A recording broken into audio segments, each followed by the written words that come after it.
बिस्मिल्लाहिर्रहमानिर्रहीम। स्टूडेंट्स, मैं आपका टीचर काशिफ रज़ा। आज के इस लेक्चर में हम एज़ीम्यूथल क्वांटम नंबर के बारे में डिस्कस करेंगे। जैसा कि हमने अपने प्रीवियस लेक्चर में पढ़ा था कि क्वांटम नंबर्स वो नंबर्स होते हैं जो हमें किसी भी इलेक्ट्रॉन के बारे में कंप्लीट इंफॉर्मेशंस जो हैं वो डोनेट करते हैं।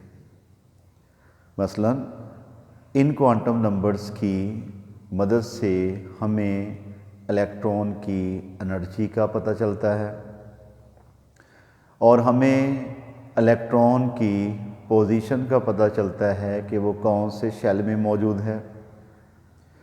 हमें इलेक्ट्रॉन्स की ऑर्बिटल में पोजीशन का पता चलता है और उन ऑर्बिटल्स की ओरिएंटेशन इन स्पेस उसका पता चलता है और इलेक्ट्रॉन जो हैं उनकी मैग्नेटिक प्रॉपर्टीज़ के बारे में इंफॉर्मेशन हमें इन्हीं क्वांटम नंबर से मिलती है।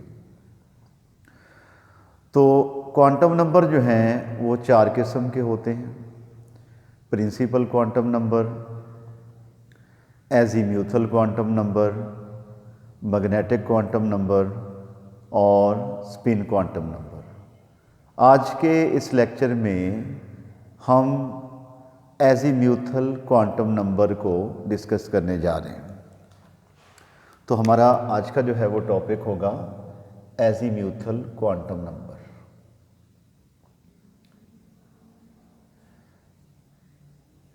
म्यूथल quantum number.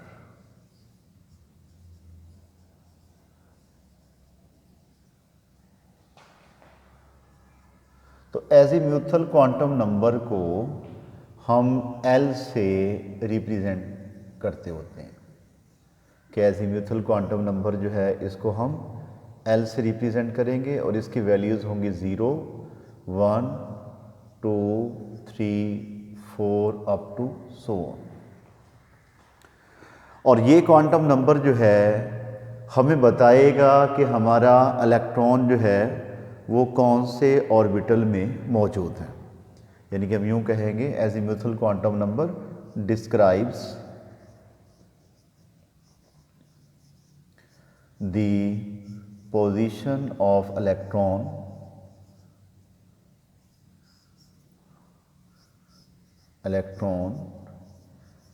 in any orbital, कि हमारा इलेक्ट्रॉन जो है वो कौन से ऑर्बिटल में मौजूद है। ऑर्बिटल जो है वो 4 होते हैं। एक एस स्टैंड्स फॉर शार्प या स्फेरिकल,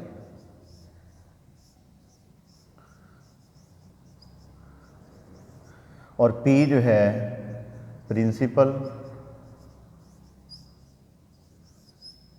और डी फॉर डिफ्यूज्ड, और एफ फॉर फंडामेंटल।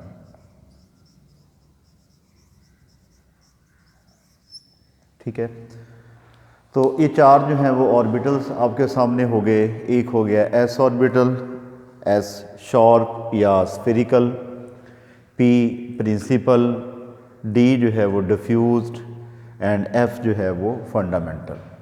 अगर हम इलेक्ट्रॉन्स की बात करें, इलेक्ट्रॉन्स, नंबर ऑफ इलेक्ट्रॉन्स, तो एस में जो है वो 2 इलेक्ट्रॉन होते हैं, पी में 6, डी में जो है वो 10 और एफ में 14 इलेक्ट्रॉन्स जो हैं वो मौजूद होते हैं।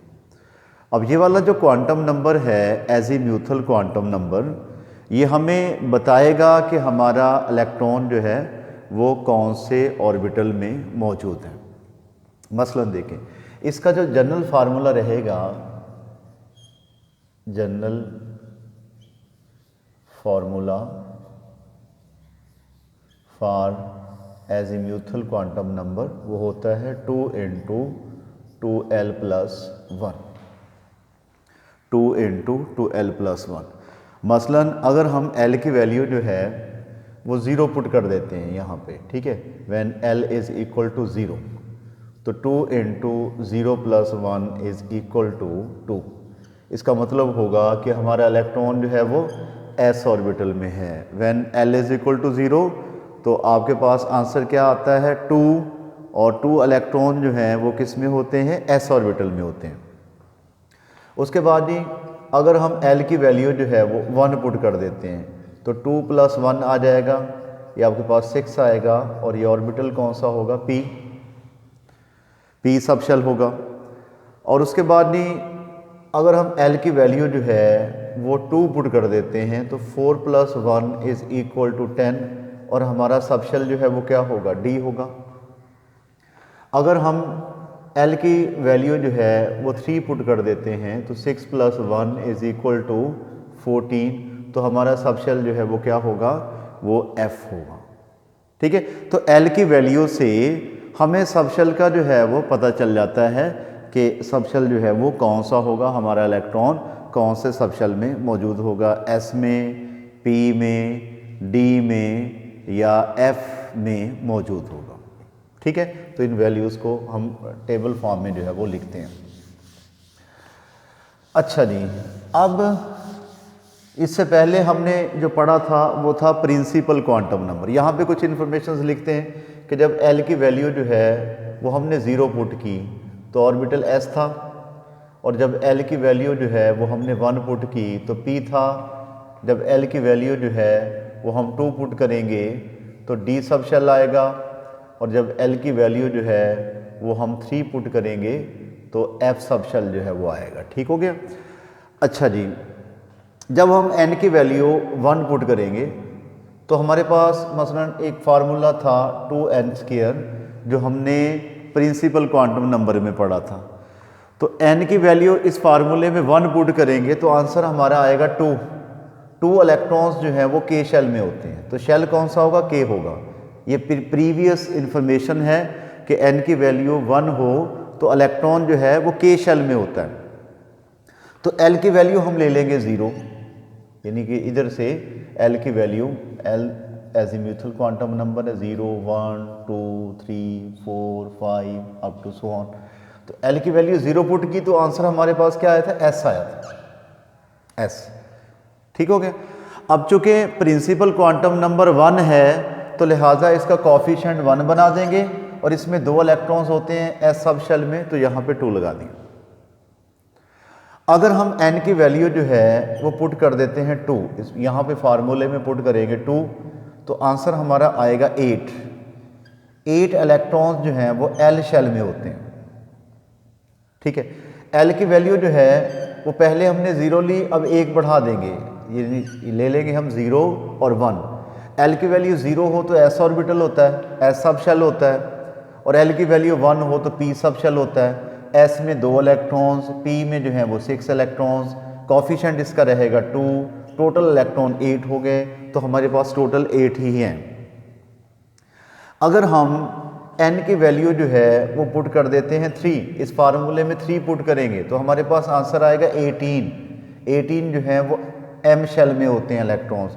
तो L की वैल्यू जो है, जो कि एजीम्यूथल क्वांटम नंबर है, इसको बढ़ा देंगे, 0 था, 1 था, साथ में 2 कर देंगे। 0 पुट किया था तो हमने S ऑर्बिटल आया था, 1 पुट किया P, 2 करेंगे तो D, S में 2 इलेक्ट्रॉन, P में 6 और उसके बाद D में 10, टोटल जो है वो 18 हो गए। कॉफिशिएंट इसका बनाएंगे 3 क्योंकि n जो है वो 3 है। अगर हम n की वैल्यू 4 पुट कर देते हैं इस फार्मूले में तो आंसर हमारा आता है 32। 32 जो है वो n शेल में इलेक्ट्रॉन्स मौजूद होते हैं। तो L की वैल्यू एक और बढ़ा देंगे, L क्या है, azimuthal quantum number, 0, 1, 2 and 3। 0 put करेंगे S ऑर्बिटल, 1 है तो P, 2 है तो D और 3 है तो F। कॉफिशिएंट बनाएंगे 4 सबका ही, S में 2 इलेक्ट्रॉन, P में 6, D में 10 और F में 14। टोटल कितने हो गए, 32 इलेक्ट्रॉन्स जो हैं वो कंप्लीट हो गए। यानी कि इस क्वांटम नंबर से हमें क्या इन्फॉर्मेशंस मिली, इस क्वांटम नंबर से हमें पता चलता है कि हमारा इलेक्ट्रॉन जो है वो कौन से सबशेल में मौजूद है। इनका जनरल फार्मूला जो है वो याद रखना है जी आपने। जनरल फार्मूला क्या है? वो है जी 2 × 2l+1। इस फार्मूले की मदद से हमें चलेगा पता कि हमारा इलेक्ट्रॉन जो है वो कौन से ऑर्बिटल में, कौन से सबशेल में जो है वो मौजूद है। तो azimuthal quantum number describes the position of electron in any orbital. ये ऑर्बिटल में इलेक्ट्रॉन की पोजीशन की जो है वो हमें डिस्क्राइब करता है। तो आज के हमारे लेक्चर में इतना ही था। नेक्स्ट वीडियो में अगले टॉपिक के साथ दोबारा हाज़िर होंगे। उस वक्त तक के लिए अल्लाह हाफ़िज़।